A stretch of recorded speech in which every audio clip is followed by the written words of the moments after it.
बिस्मिल्लाहिर्रहमानिर्रहीम। अस्सलाम वालेकुम माय यूट्यूब फैमिली, कैसे हैं आप सब? उम्मीद है बिल्कुल ठीक ठाक होंगे, खैर आफियत से होंगे। अल्लाह ताला आप सबको खुश रखे, अपनी रहमत के साए तले रखे। ढेर सारी दुआओं के साथ करते हैं जी अपनी सुबह का आगाज़। और अभी मैं बनाने लगी थी जी ये अंडे प्याज का सालन। कौन कौन बनाता है मुझे ज़रूर बताइएगा, कौन कौन अपने घर में इस तरह से अंडे प्याज का सालन सुबह नाश्ते के लिए बनाता है। हम तो मैं अक्सर बनाते हैं, मुझे बहुत पसंद है। तो मैं जब भी रात को सालन वगैरह नहीं बनाया होता तो फिर मैं सुबह जो है अक्सर ये बना लेती हूँ। ऑमलेट भी बना लेती हूँ, पर ये ज़्यादा जो है ना मुझे मज़े का लगता है। तो खैर ये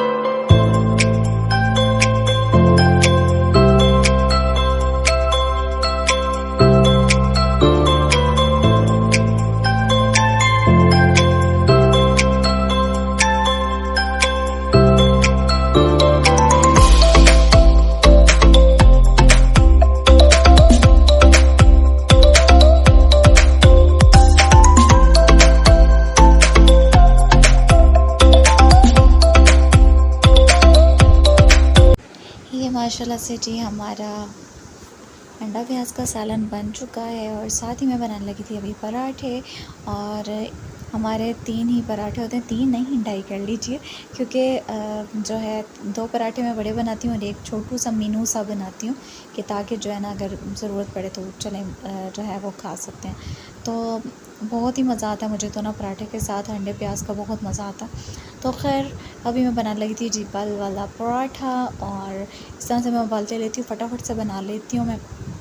और लच्छा पराठा भी मुझे बहुत पसंद है, वो भी इंशाल्लाह मैं कभी आपके साथ जो है शेयर करूँगी मैं किस तरह से बनाती हूँ वो।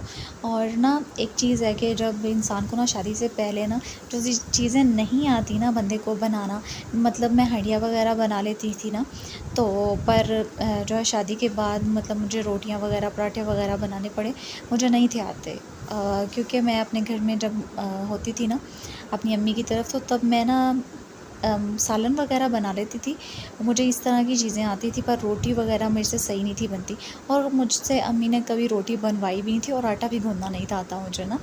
तो आटा गूँधना मैं कभी कभार शौकिया अम्मी को कहती थी, अम्मी मुझे आटा गूँध दें। तो अम्मी फिर ना मुझे ज़बरदस्ती मतलब मैं मजबूर करके तो अम्मी को तो फिर मैं आटा गूँधती थी, वरना जो है ना कभी मेरी अम्मी ने मुझसे आटा नहीं गूँधवाया। अम्मी कहती है नहीं आप रहने दो, आप रहने दो। तो अब तो आटा भी गूँधना पड़ता है, अब तो रोटियां भी बनानी पड़ती हैं, अब वो सब काम करने पड़ते हैं जो कोई इंसान ने पहले कभी नहीं किए होते ना।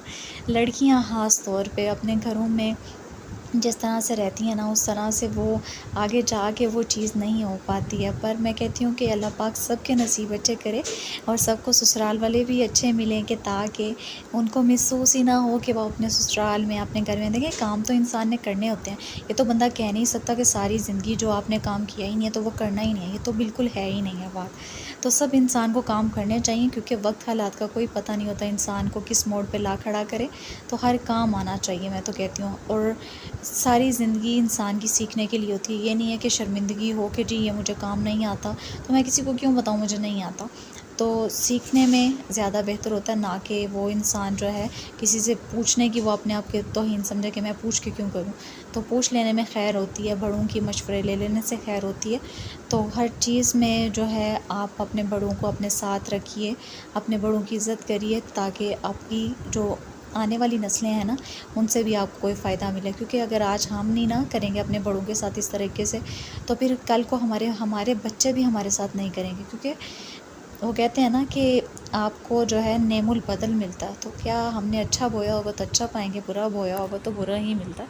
कभी अच्छे की तवक्को नहीं रखनी चाहिए। फिर अल्लाह पाक है, अल्लाह पाक गफूरुर रहीम है, वो माफ़ करने वाला है। 70 माओं से ज़्यादा प्यार करने वाले हैं अल्लाह पाक। और अल्लाह पाक ना, मैं कहती हूँ हम अल्लाह पाक कहते हैं ना, तो अल्लाह पाक देखिए, अल्लाह पाक कहने में कितनी मिठास है कि हम अल्लाह को तब याद करते हैं जब हमें कोई मुसीबत आती है। हम अल्लाह को खुशियों में क्यों नहीं याद करते?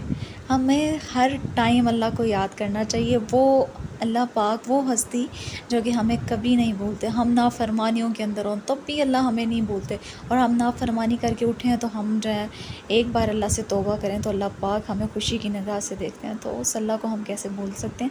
तो खैर बातें कहाँ से कहाँ निकल जाती हैं, और मेरा बस इसी तरह का हिसाब है कि मैं बात कोई कर रही होती हूँ और कहीं मेरा ट्रैक जो है ना हिल जाता है। अच्छा ये जी, हम आए थे एक इतनी खूबसूरत सोसाइटी में आए थे, और मुझे बताइएगा किन किन का शौक़ है सोसाइटीज़ में जो है अपना घर बनाने का, या जिन लोगों के घर नहीं है वो बताइएगा कि जिन जिन के घर नहीं है, मैं अल्लाह पाक से दुआ करूँगी कि अल्लाह ताला आप सब को अपने घर दे और ख़ूबसूरत से ख़ूबसूरत दे, ऐशो आराम की ज़िंदगी अता फ़रमाए, और अल्लाह ताला कभी किसी का मोहताज ना करे, और अल्लाह का शुक्र अदा करने वाली ज़िंदगी अल्लाह ताला अता फ़रमाए। क्योंकि देखें नाफरमानी के अंदर वो चीज़ें नहीं होती, जब बंदे के पास पैसा और दौलत आ जाती हैं तो वो शुक्र, वो चीज़, वो अक्सरियत लोगों में से कम हो जाती है। तो अभी हम लोग जा रहे हैं जी अपने गाँव वाली साइड पे, और मैं आप लोगों को दिखाती हूँ, इतना खूबसूरत बाग है ना स्ट्रॉबेरी का, आप लोग देखेंगे और फ्रेश हो जाएंगे इंशाल्लाह। तो ये हम पहुँच चुके थे जी स्ट्रॉबेरी वाले बाग में, और यहाँ पे इतनी खूबसूरत स्ट्रॉबेरीज़ थी कि आप लोग देखेंगे ना तो आप लोग भी फ्रेश हो जाएंगे।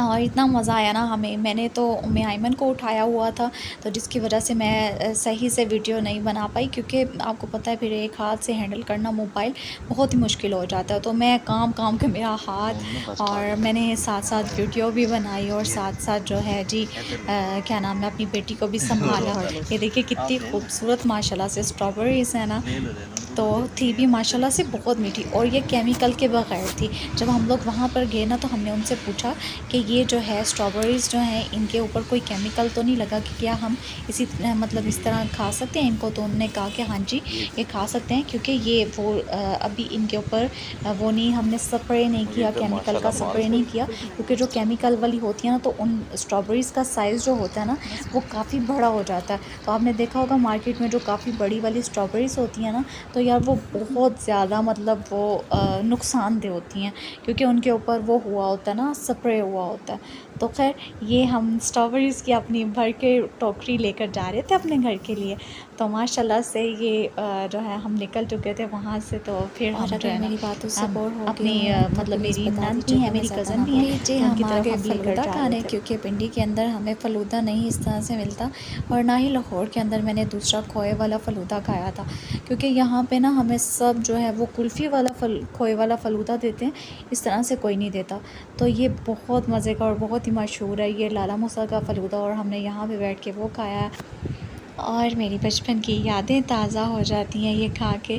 और क्योंकि मैं बचपन में खाती रही अपने अब्बू जी के साथ, जब मेरे अब्बू जी ज़िंदा थे तो तब मैं उनके साथ जाके ये खा कर आया करती थी। मेरी बहुत यादें वाबस्ता हैं इसके साथ। अल्लाह ताला मेरे अब्बू जी को भी जन्नतुल फिरदौस में आला मकाम अता फ़रमाए। जिनके माँ बाप नहीं हैं उनके लिए भी मेरी ख़ास दुआ है कि अल्लाह ताला उनके माँ बाप को भी जन्नतुल फिरदौस में आला मकाम दे, और उन्हें हमेशा उनकी कब्र के अंदर जन्नत की खिड़की खोले रखे। आमीन सुम्मा आमीन। माँ बाप तो माँ बाप है, चाहे इंसान 100 साल का भी हो जाए तो अपने माँ बाप को कभी भी नहीं भूलता। तो हम गुजरात पहुंच चुके थे, और बस जो है गर्मी बहुत ज़्यादा हो गई थी ना, तो फिर जो है जी हम जा रहे गुजरांवाला जा रहे थे हम। तो इस वजह से कुछ चीज़ें ऐसी होती हैं कि जो आपको कभी भी नहीं भूलती, तो ये मैं अपने अब्बू जी का वो वाक़या नहीं भूल सकती। तो ये हम गुजरांवाला पहुँच चुके।